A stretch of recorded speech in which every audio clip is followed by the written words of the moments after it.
Samantala, sinailalim na sa ballistic examination ng slug mula naman sa bala ng baril na ginamit po sa pagpatay sa isang tricycle driver sa San Rafael, Bulacan. Hinala po ng pulisya loose firearm ang ginamit ng suspect na pinaghahanap pa rin hanggang ngayon.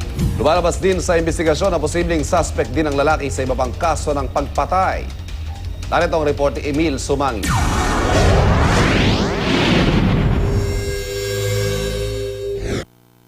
Matapos unang maipalabas ang CCTV video na ito kung saan makikita ang ginawang paumaril ng isang lalaki sa isang tricycle driver sa isang gasolinahan sa San Rafael, Bulacan. Inulan daw ng tawag ang hotline ng presinto, maging ang personal na telepono ng hepe ng Municipal Police Station mula sa mga concerned citizen. Pero kailangan pa raw i-validate ang mga sumbong.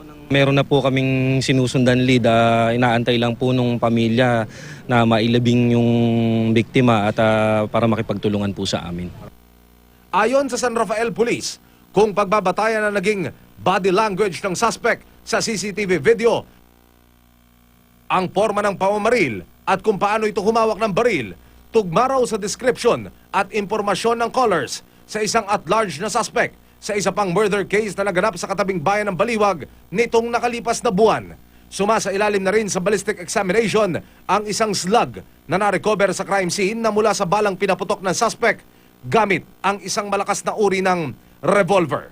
Nakalalamang po na loose firearm dahil doon sa video nating nakita may resemblance po na isa pong 357 revolver yung ginamit po nung salarin.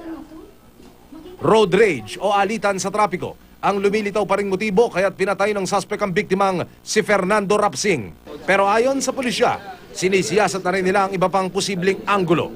Mas makabubuti rin daw para sa suspect kung ito'y susuko na lamang para hindi na maging komplikado pa ang sitwasyon.